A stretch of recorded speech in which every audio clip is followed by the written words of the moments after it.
Salam jumpa kembali saudara-saudariku yang terkasih dalam Tuhan kita Yesus Kristus.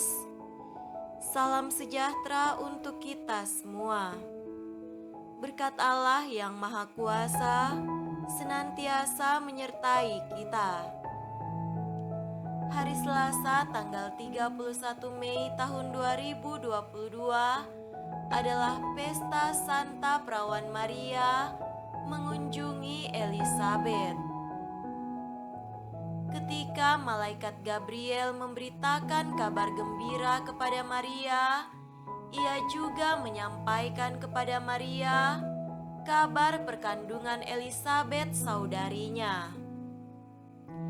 Malaikat itu memberitahukan bahwa Elisabet juga sedang mengandung seorang putra pada masa tuanya. Bayi itu adalah Yohanes Pembaptis yang kemudian kelak akan menjadi perintis jalan bagi Yesus, juru selamat yang dijanjikan Allah. Maria pun segera bergegas ke pegunungan Yudea, ke kota Karem, tempat tinggal Elisabet dan Zakaria. Sebagaimana dikatakan dalam Injil, pertemuan itu merupakan suatu peristiwa kegembiraan bagi Elisabet maupun bagi anak yang dikandungnya. Dari mulut Elisabet keluarlah kata-kata pujian ini, "Terpujilah engkau di antara wanita, dan terpujilah buah tubuhmu." Ia juga menyebut Maria berbahagia, sebab Maria percaya akan sabda Tuhan yang disampaikan kepadanya. Maria pun menjawab kata-kata pujian Elisabet dengan mengagungkan Tuhan yang memperhatikan hambanya yang hina itu dan yang memenuhi janjinya kepada Abraham dan keturunannya. Maria pun tinggal bersama Elisabet kira-kira 3 bulan lamanya. Kita juga memuji Maria dengan perkataan Elisabet setiap kali mengucapkan doa salam Maria, tetapi yang lebih penting lagi jika kita memuji Maria dengan mengikuti teladan sikapnya. Marilah kita mendengarkan dan merenungkan bacaan-bacaan kitab suci. Bacaan pertama dari Nubuat Zefanya, pasal 3, ayat 14-18a. Bersorak-sorailah, hai putri Sion, bertempik soraklah, hai Israel. Bersukacitalah dan beria-rialah dengan segenap hati, hai putri Yerusalem. Tuhan telah menyingkirkan hukuman yang jatuh atasmu, telah menebas binasa musuhmu. Raja Israel, yakni Tuhan, ada di antaramu. Engkau tidak akan takut kepada malapetaka lagi. Pada hari itu akan dikatakan kepada Yerusalem, "Janganlah takut, hai Sion. Janganlah tanganmu menjadi lemah lesu. Tuhan Allahmu ada di antaramu sebagai pahlawan yang memberi kemenangan. Ia bergirang karena engkau dengan sukacita, ia membaharui engkau dalam kasih-Nya, ia bersorak-sorak karena engkau dengan sorak-sorai, seperti pada hari pertemuan raya." Demikianlah sabda Tuhan. Syukur kepada Allah. Semoga Tuhan beserta kita sekarang dan selama-lamanya. Inilah Injil suci menurut Lukas. Dimuliakanlah Tuhan.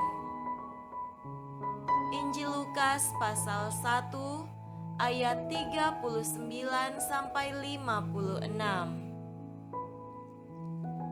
Beberapa waktu kemudian, berangkatlah Maria dan langsung berjalan ke pegunungan menuju sebuah kota di Yehuda. Di situ ia masuk ke rumah Zakaria dan memberi salam kepada Elisabet. Dan ketika Elisabet mendengar salam Maria, melonjaklah anak yang di dalam rahimnya, dan Elisabet pun penuh dengan Roh Kudus, lalu berseru dengan suara nyaring, "Diberkatilah engkau di antara semua perempuan, dan diberkatilah buah rahimmu. Siapakah aku ini, sampai ibu Tuhanku datang mengunjungi aku? Sebab sesungguhnya ketika salammu sampai kepada telingaku, anak yang di dalam rahimku melonjak kegirangan. Dan berbahagialah ia yang telah percaya, sebab apa yang dikatakan kepadanya dari Tuhan akan terlaksana." Lalu kata Maria, "Jiwaku memuliakan Tuhan, dan hatiku bergembira karena Allah Juru Selamatku, sebab ia telah memperhatikan kerendahan hamba-Nya. Sesungguhnya, mulai dari sekarang, segala keturunan akan menyebut aku berbahagia, karena Yang Maha Kuasa telah melakukan perbuatan-perbuatan besar kepadaku, dan namanya adalah kudus. Dan rahmat-Nya turun-temurun atas orang yang takut akan Dia. Ia memperlihatkan kuasa-Nya dengan perbuatan tangan-Nya, dan mencerai-beraikan orang-orang yang congkak hatinya. Ia menurunkan orang-orang yang berkuasa dari tahtanya dan meninggikan orang-orang yang rendah. Ia melimpahkan segala yang baik kepada orang yang lapar dan menyuruh orang yang kaya pergi dengan tangan hampa. Ia menolong Israel hamba-Nya karena ia mengingat rahmat-Nya seperti yang dijanjikannya kepada nenek moyang kita, kepada Abraham dan keturunannya untuk selama-lamanya." Dan Maria tinggal kira-kira 3 bulan lamanya bersama dengan Elisabet, lalu pulang kembali ke rumahnya. Demikianlah sabda Tuhan. Terpujilah Kristus. Saudara-saudariku yang terkasih dalam Tuhan kita Yesus Kristus, tema renungan kita pada hari ini adalah perjumpaan yang berkualitas. Pesta Santa Perawan Maria mengunjungi Elisabet hari ini memberikan inspirasi bagi kita untuk memahami makna terdalam dari sebuah perjumpaan. Perjumpaan yang bukan hanya beraspek perjumpaan manusiawi, tetapi juga bernuansa rohani. Maria yang penuh sukacita karena mengalami kehadiran Tuhan dalam dirinya, membagi sukacita itu pada Elisabet. Elisabet pun bersukacita karena ia menerima kehadiran saudarinya Maria, Ibu Tuhan, dan bahkan lebih dari itu, ia menerima kehadiran Tuhan sendiri yang hadir dalam rahim Maria. Perjumpaan keduanya menjadi sebuah perjumpaan sukacita yang saling meneguhkan iman. Perjumpaan itu diawali dengan sebuah sapaan salam sederhana yang mampu memberi kegembiraan, menyemangati kehidupan, dan menguatkan iman orang lain. Bayangkan saja betapa besar sukacita yang dialami Elisabet sampai bayi yang ada di dalam kandungannya melonjak kegirangan. Elisabet begitu gembira menerima sapaan Maria.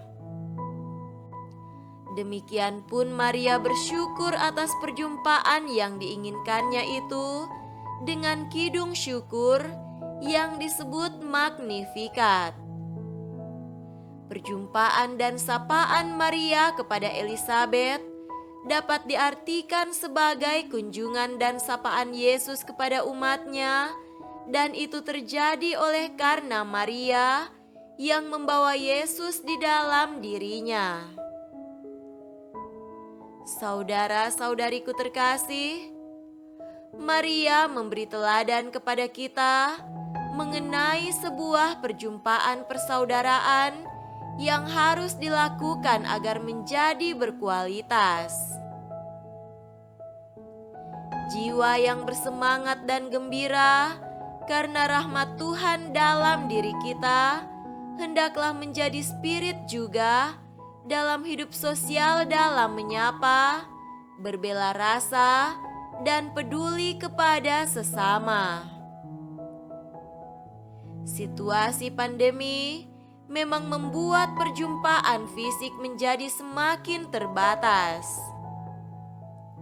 Meskipun demikian, jangan sampai hal itu menghilangkan kualitas sebuah perjumpaan. Karena di sisi lain, perkembangan teknologi internet dan media sosial kini memudahkan orang berkomunikasi dengan anggota keluarga, teman, atau saudara yang lain. Manfaatkanlah itu juga sebagai sarana yang dapat membantu bagi siapa saja agar mengalami perjumpaan yang berkualitas meskipun secara virtual. Ini penting supaya kita bisa saling menguatkan atas apa yang telah dikerjakan Tuhan dalam hidup kita. Tuhan tidak ingin kita menerima dan menikmati sendiri berkat yang terjadi dalam hidup kita. Tuhan juga ingin agar kita membaginya kepada sesama, entah berkat kegembiraan rohani, pengalaman iman, kesaksian hidup, kelimpahan rezeki, juga pengalaman bergumul agar dapat saling belajar serta menguatkan.